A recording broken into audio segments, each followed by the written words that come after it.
Hi, Isaac. Hey Dror, how you doing?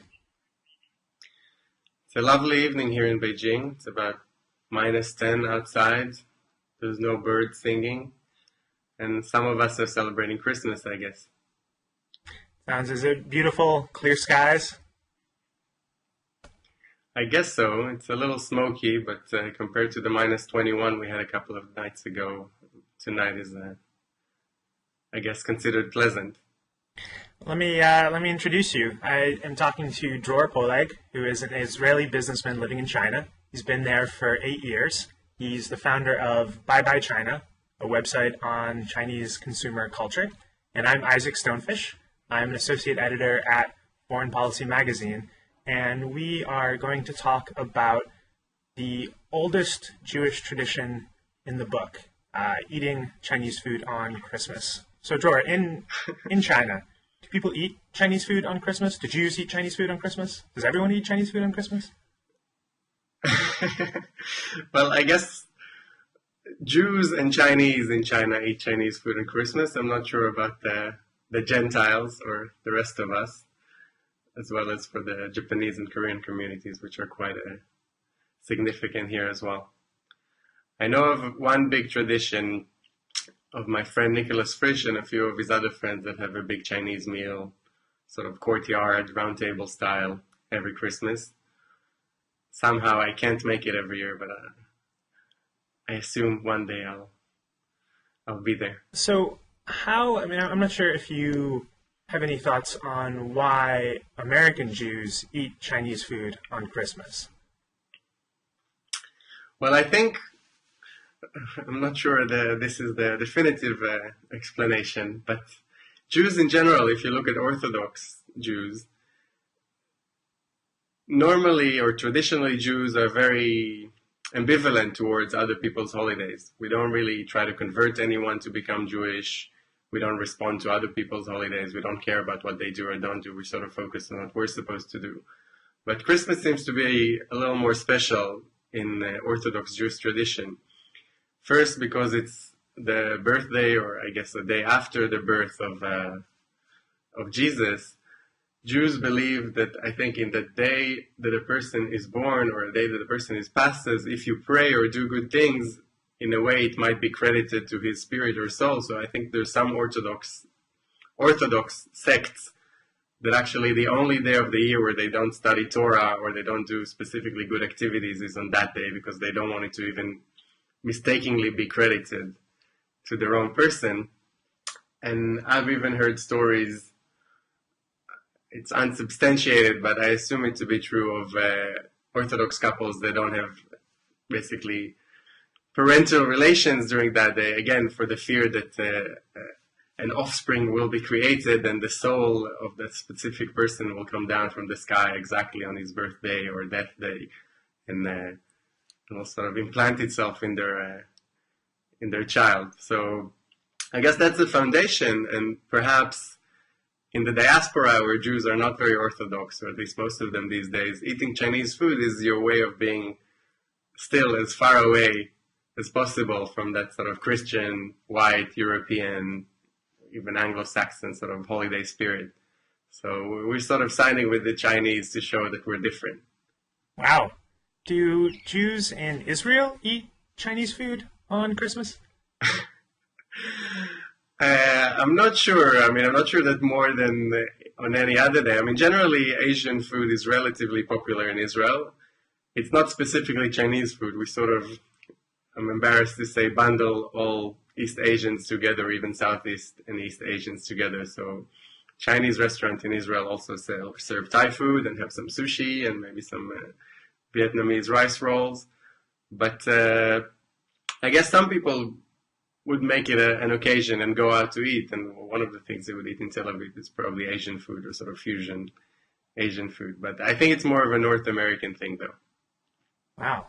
So what are the Chinese doing on Christmas? Christmas in Beijing, is it big celebration, Christmas trees, Santas, or is it like any other day, but with better deals?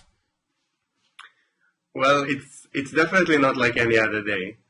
I think in China these days, in modern China, there is sort of a succession of holidays that begins probably in the October holiday, which is the Chinese National Day, and the holiday after that, which sort of a few weeks before that and a few weeks after, the country is full of flags and sort of nationalistic slogans and posters and that kind of stuff. And once that ends, Christmas sort of preparations begin. So you start seeing Santa Clauses and trees and, you know, sleighs and these type of decorations all over the place, or sometimes things that are completely unsuitable, like putting Santa clothing or, I don't know, animals and stuff like that. What is Santa Claus animal? What's that? No, like, you know, dressing animals like Santa Claus, or, you know, kids. Dressing kids? Sometimes in ways that are very, very inappropriate, or at least more extreme than you would see in a typical, I guess, American street. And once Christmas season is over, they already start decorating for Chinese New Year. So, I mean, there's sort of 3-4 months where everything is decorated. Also, Christmas luckily goes very well with China because it's big on red. So, I mean, switching the sort of nationalistic decorations of China's October holiday and then to Christmas and then to Chinese New Year, which is also big on red, is quite easy and practical. I guess it might explain why they've been so amenable to adopting the spirit of Christmas.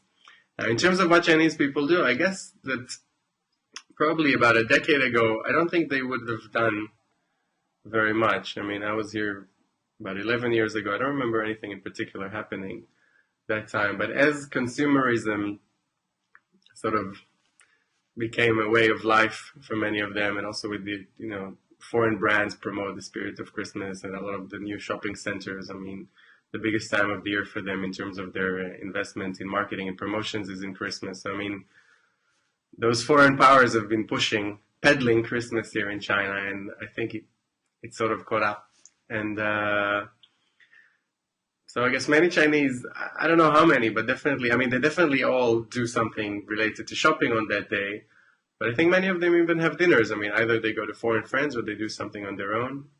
I mean, I know people here in China who are Chinese that celebrate Thanksgiving as well. I mean, I had employees of mine a few years ago coming to me and asking to leave early on Thanksgiving because they prepared a meal. I mean, so I'm not sure who are they thanking and and for what, but I guess any cause for celebration is good enough.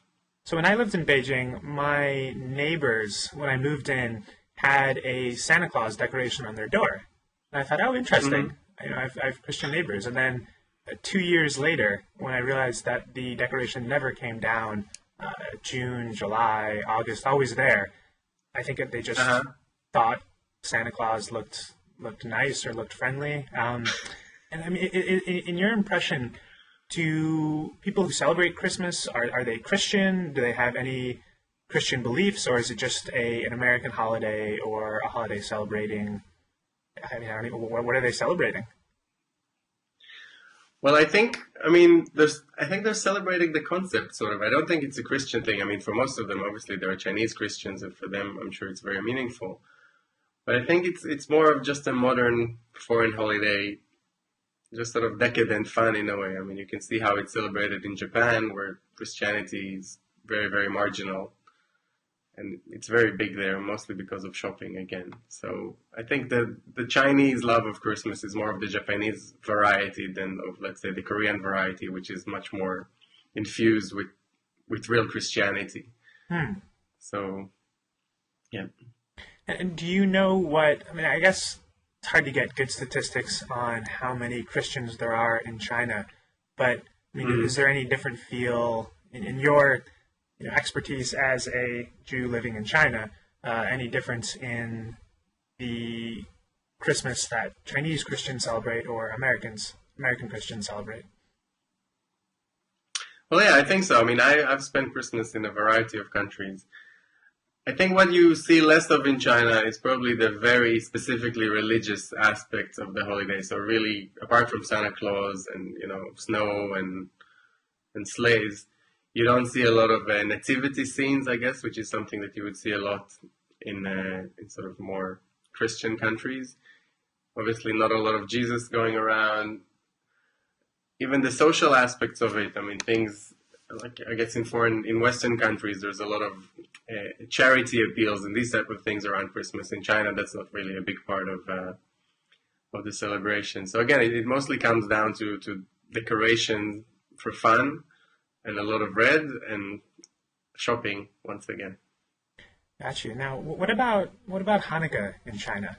So, what does the Jewish community in Beijing do in December? And also, tell me more about Jews in Beijing. I mean, how many are they? Are there any Chinese Jews? Where are they from? So, I guess in Beijing, I would estimate there's about 1,000 of us, probably a little more these days. I would say a little less than half of those thousands are Israelis. The rest are mostly North Americans, but you also have the French, the Australians, etc. I would probably a big chunk of the Jews, about a third, are students here, maybe even half. So again, both from North America and from Israel. Most of them are studying Chinese, some are studying other things. And then the rest are just people in business or some in the diplomatic community, either with the Israeli embassy or even with the American, the Canadian, Australian, British, etc. In terms of Hanukkah, we started a tradition actually about 8 years ago where we set a goal to have a different Hanukkah event every day. So to light a candle in a different place, different setting every day. And I think since that year we've managed to do it. So usually we have one big event of the Orthodox community, the Chabad community in Beijing, which the rabbi here he likes sort of extreme candle lighting. So I mean, we lit it in different places at the Bird's Nest Olympic Stadium or on top of the Great Wall, which is in December is about minus 20 degrees with sort of gale force winds. Or, next to Tiananmen Square, like every year is in one exotic location or other. Then we have another major event for the conservative community, which is more of a modern style community here in Beijing. Then there's my Hanukkah party, which is probably the biggest event in Beijing, which is just held in my home. Just a couple of weeks ago, I had about 75 people here just behind me, which was good fun. I mean, I'm still recovering, and my Ai, which is the house cleaner, is also still recovering. And in terms of Chinese Jews, I mean, historically, there have been Chinese Jews in Kaifeng, which is southwest of Beijing, and my understanding is that they got mostly assimilated. They retained some of their traditions, but sort of with the rise of the People's Republic of China, I think that even the little that was left, I mean, most of it disappeared, just like a lot of other cultural traits that had nothing to do with Judaism and disappeared. I mean, we still, in the Jewish community here, we still meet sometimes people that are Chinese and sort of have Jewish origins. Some of them reconverted or sort of became even Orthodox and moved to Israel or moved to North America.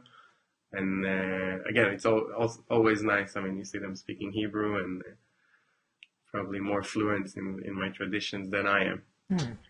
So what does how often does you being Jewish come up in your conversations with Chinese friends or Chinese staff members or Chinese people that you just meet randomly? And what is the perception of Judaism that you encounter?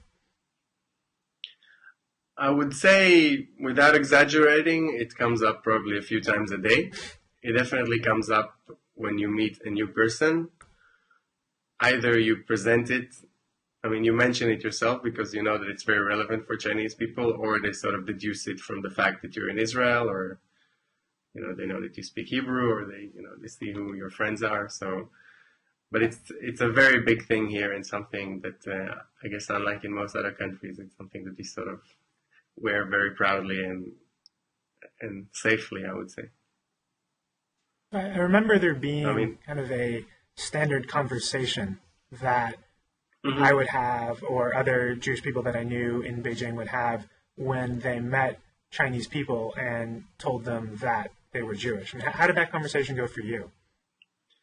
Well, basically, you say you're Jewish, so the first thing I guess almost any Chinese person would say, "Oh, you're so smart," and then you would sort of try to deflect it somehow, and then they would basically give you a list of all the references they have. So they would mention, Einstein, and then they would, sometimes the list would include people who are completely not Jewish, but might look Jewish or just happen to be really rich. So it could be Bill Gates, Warren Buffett, other modern examples. I don't know, big people in finance. Again, some of them are Jews, but others aren't.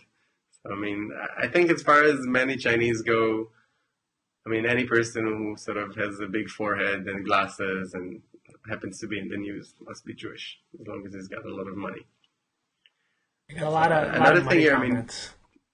Yeah. So, I mean, another thing here is that people are also very proud often to have a Jewish friend. So you could be, even meeting with government officials or business people, and they would introduce you as oh, this is my Jew friend.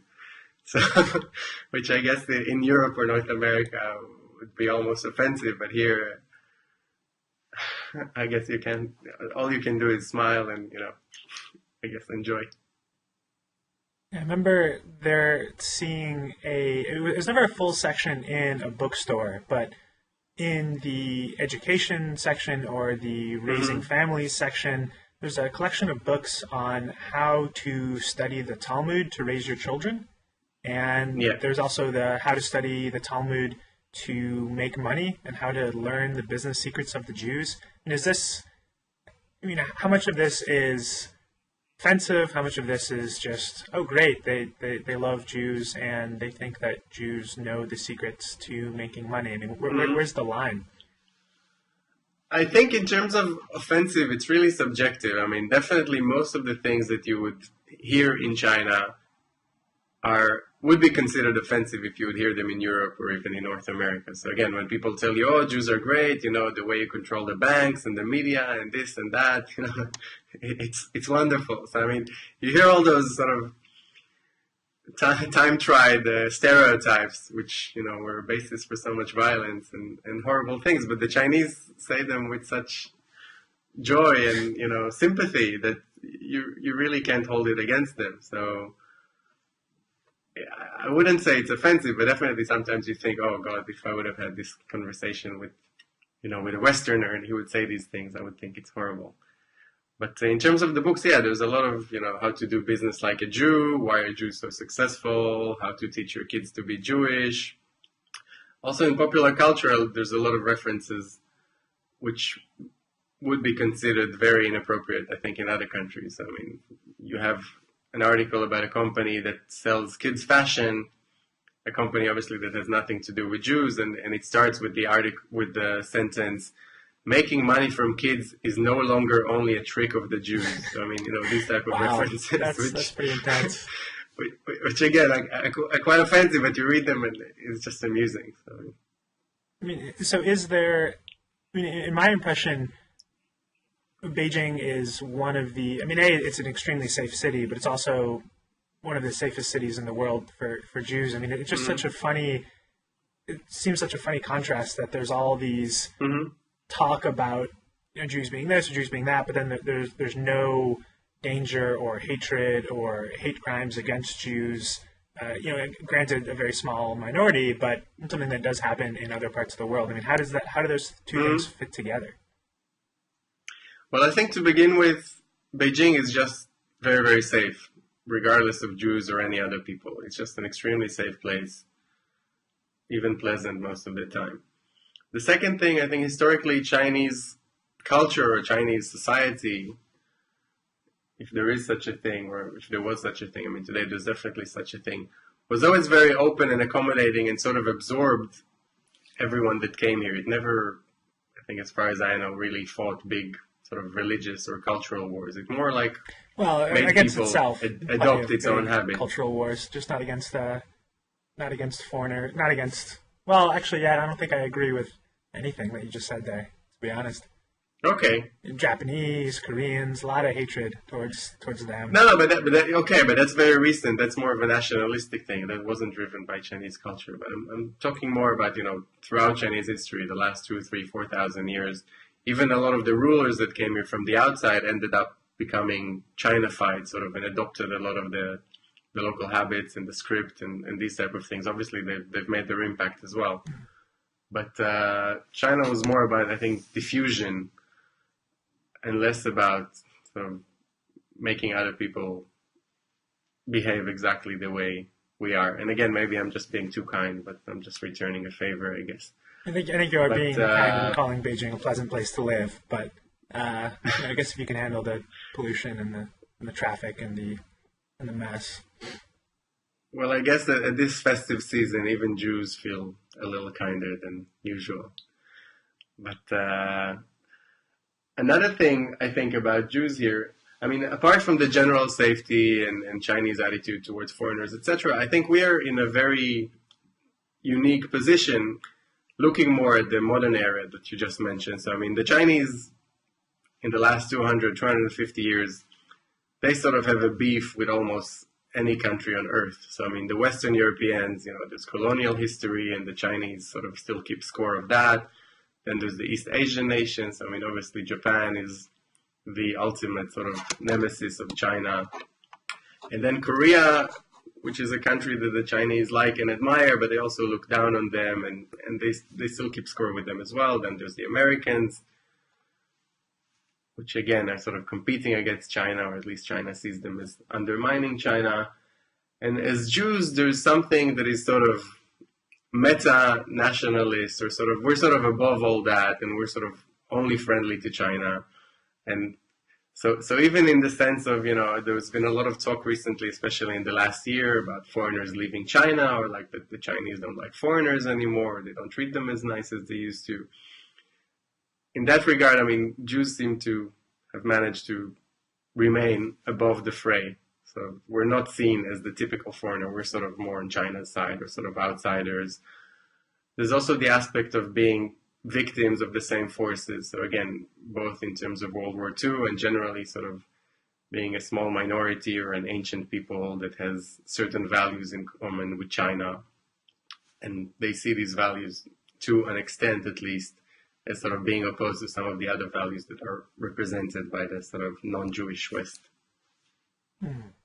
How much of this do you think has to do with China's treatment of Jews during World War II, Jews from Europe, and also earlier Jews from Russia? Well, I think, to begin with, I mean, Jews have been around China for a long time. I mean, probably 1,000 years, maybe a little more.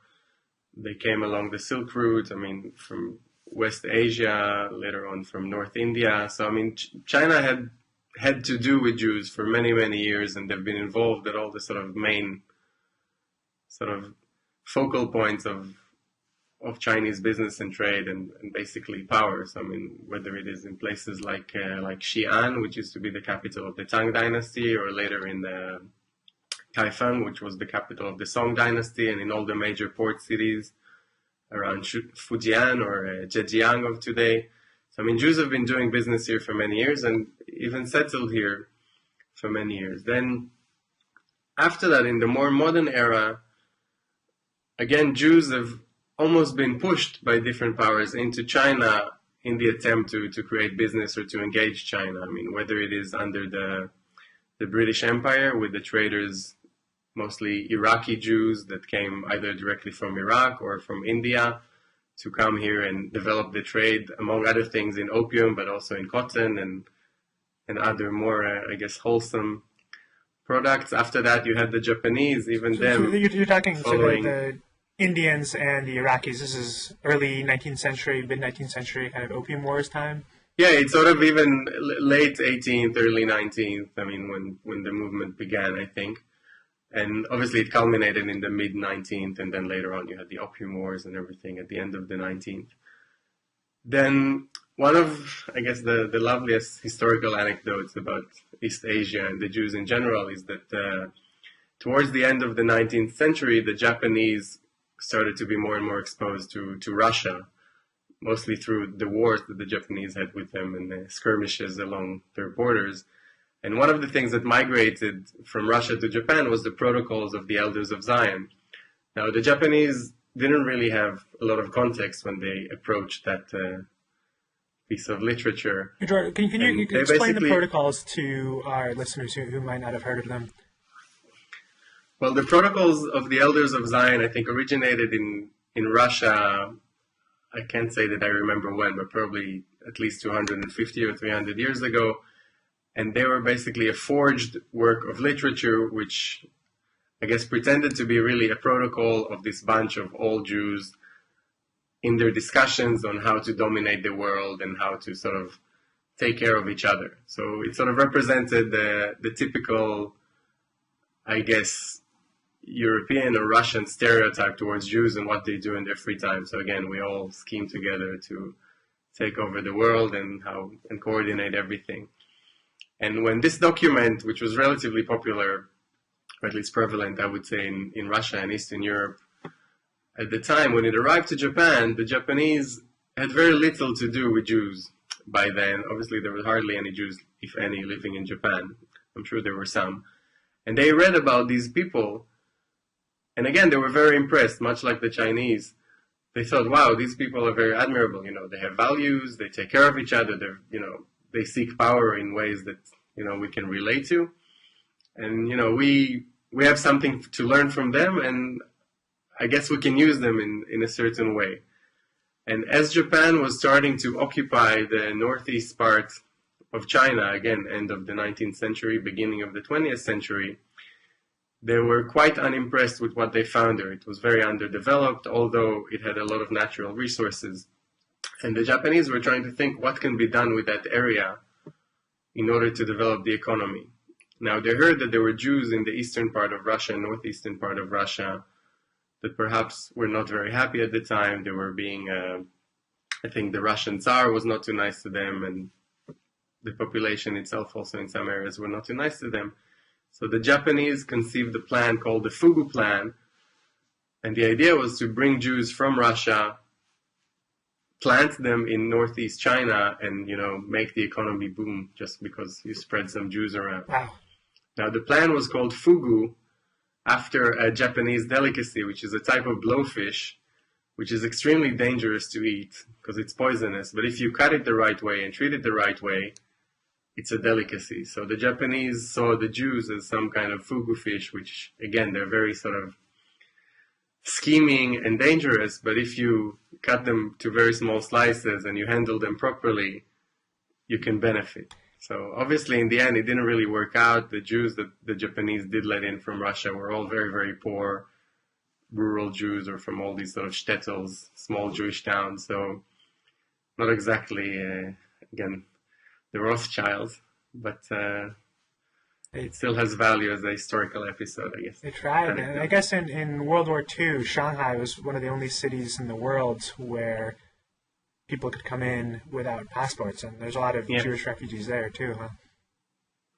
Yeah, I mean, a focal point of many of these conversations with Chinese people is always the fact that China helped Jews during the Holocaust, both accepting them in Shanghai, and again, some of the Jews that escaped into northeast China before the war were also saved.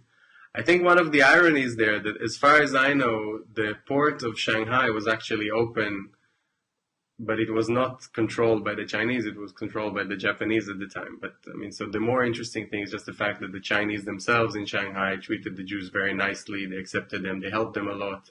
So it's less about the diplomatic or the sort of governmental help, but more just about the people themselves who've been very welcoming. And just the fact that then, as now, the treatment of Jews here is very nice. There's no hatred, there's no violence, which is something that, unfortunately, we don't take for granted even today. It seems also that some of the most prominent foreigners during Mao's era, when in 1949, 1976, when there were, a lot of xenophobia and China was a very poor and chaotic place, a lot of the prominent foreigners then were Jewish. Sidney Rittenberg, Sidney Shapiro. How is it that, is that just a kind of random coincidence, or that, of the five most prominent, Israel Epstein, the five most prominent foreigners in China at the time, three were Jewish? Or, I mean, what do you see about that? Well, I think as I mentioned, I mentioned the British Empire, I mentioned the Japanese sort of fledgling empire. And what came after that was the Soviet involvement. I mean, even earlier than the period that you mentioned, early in the 20th century, or sort of the first third of the 20th century, as the Comintern from Soviet Russia started getting involved in China, from the beginning it was Jews. So you had people like Mikhail Borodin and a fellow called Galen, who were very involved in training the armies here, even originally the Nationalist Army of Chiang Kai-shek. After that, obviously the communist forces. Sometimes they even trained almost, I guess, together. I think Chiang Kai-shek famously had a bodyguard who was Jewish. His name was Two Gun Cohen. So again, maybe another explanation for the attitude towards Jews here, that I think probably in other countries Jews are not exactly a symbol of masculinity or strength, but maybe in China, for historical reasons, we're still even seen as that. I mean, as revolutionary or path-breaking. And I think after that, as you mentioned, once China became, after the establishment of the People's Republic, again, a lot of Jews were involved in the communist government, especially in the early years, and had a deep impact on China. I don't think it is a coincidence, because even today, Jews seem to have a certain attraction to China. Obviously, one explanation is the Jews seem to like Chinese girls. I mean, at least that's what it looks like on the streets of New York.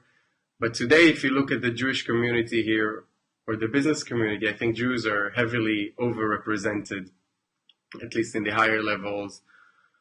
Unfortunately, sometimes living up to all the stereotypes. I mean, if you look at the foreign media correspondents in Beijing, I think I would say more than 50% of the major media. No, I don't think it's that many. I do think... No, not that, I guess not 50%, but I would say every major publication almost has its token Jew. I mean, I think we look at The Economist, the Wall Street Journal, Foreign Policy, New York Times. So even that, I guess, helps reinforce the sort of the Chinese stereotype of the Jews that control the media. I guess in finance and in other industries, it's not as bad. But there's something that attracts us here. I guess, I mean, first of all, Jews like to travel. They're less attached to wherever it is they were born than other people. So, I mean, they're always looking for adventures and for the next opportunity. Also, the fact that it is safe here and you're very welcome, and being a Jew is not a disadvantage, and often it is an advantage, plays a part. And what else was there? And are there corporations that again will say to people that they're going to send out, well, Chinese really love the Jews, Morty, you're Jewish, why don't we send you to China? I mean, does that happen? Well, I don't know if it happens, supply side, but definitely demand side. I mean, you have Chinese companies here in China. I mean, it has been recorded, that there were ads in newspapers, looking for a Jew, etc. So, I mean, people just want to have a token Jew, so it's a good, I guess, icebreaker in some business conversations, or sort of something that every successful person here, next to his Mercedes and a big villa, he needs to have a Jew working for him or with him in order to feel that he really made it and he's playing with the big boys. I mean, is this offensive to, say, the Chabad rabbi in Beijing? I mean, is anyone offended by this, or once you spend enough time in China, you just get used to it and find it more complimentary? I don't think it's offensive at all. Again, it's mostly amusing because it's all done with such almost innocence and so much goodwill. Then it's not offensive at all. I mean, sometimes Jews get offended sort of inadvertently. It's one of my favorite stories here. There was this really Hasidic Jew from upstate New York that used to come here very often. He used to manufacture shtreimels, which are sort of big fur hats that Orthodox Jews of a certain sect wear.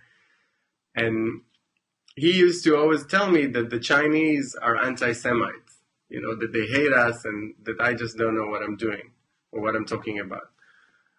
And then one day I asked him, why do you keep saying this? I travel, I do business here. I never came across any anti-Semitism. So he told me, I'm dressed like a Jew. So maybe they don't notice. But me, when I walk around, every time I go into a place or I walk in the street even, people next to me just keep spitting on the ground, spitting on the ground. Now, back in those days, I mean, it was just common in China to spit in the street. And he, I guess, brought his own anxieties from upstate New York or Poland before then and thought that everyone here is spitting just because they see a Jew. But obviously, it had nothing to do with that. So, I mean, all of our paranoias aside, I don't think there's anything that the Chinese do that we find offensive, at least not me. I mean, obviously it might offend some people, but generally it's mostly amusing and even endearing in a way.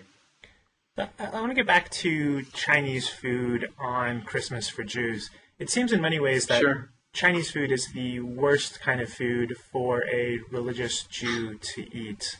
I mean, the word, you know, when they use the word meat in a Chinese menu, they mean pork. And there's so much pork in shellfish in so many dishes. And also, there's just not this idea of taking out pork. I mean, I've ordered so many meals in China and asked for no meat, you know, no pork, and it'll just be a little bit of pork, and they'll take out most of it, because I think you just don't want too much. I mean, how do Orthodox Jews eat Chinese food on Christmas? I mean, I mean, is it just the idea that it's taboo, so it's more enjoyable? How do you think that all plays in together? Well, I mean, Orthodox Jews in Beijing, we have a kosher restaurant here, like an Orthodox kosher restaurant, and it serves Chinese food. So, I mean, those that are there tonight, which are mostly Jewish Orthodox business people or some of the local community members, are definitely eating Chinese food tonight, but just like they would eat it any other night. I think generally, it's, as you said, I mean, the typical Chinese menu is not very friendly to Jews, again, unlike the Chinese themselves. And they do like to add pork to anything. I mean, I generally don't eat meat in China because of sort of kosher reasons, among other things. And very often, I travel on a weekly basis, very often they make these amazing preparations for me because I notify them in advance what I need. And they make this beautiful tofu dish, but then they sprinkle a bit of shredded pork on top. And then I tell them, but, you know, we said without meat. So they say, yeah, we prepared it as you asked, but, you know, we just wanted to add some flavor. You know, it just looked so miserable without it. Or they add some pork fat to different things or fry it in animal oil. I mean, they often, it's hard for them to understand. Or, I mean, they just feel sorry for you, so they add a little bit. You know, it's not a lot, but just it almost causes them to lose face not to serve you meat. So. Well, let's close on. So I guess it's Christmas morning in Beijing. What are you going to be eating tonight? Well, tonight I actually had some Israeli food, sort of Middle Eastern food that I made myself. Tomorrow morning, again, will be Western food. So unfortunately, no Chinese food for me. Maybe that's my little protest on Christmas. So I eat Chinese food almost every day. So on Christmas, maybe I just eat what I really like to eat and sort of have my own homemade food. Well, it's been great to talk to you, Dror. It's been Dror Poleg, a Israeli businessman in China. I'm Isaac Stonefish, editor at Foreign Policy Magazine. Thanks for listening. Thanks, Isaac. Have a good night and I guess Merry Christmas. Yeah, Merry Christmas to you.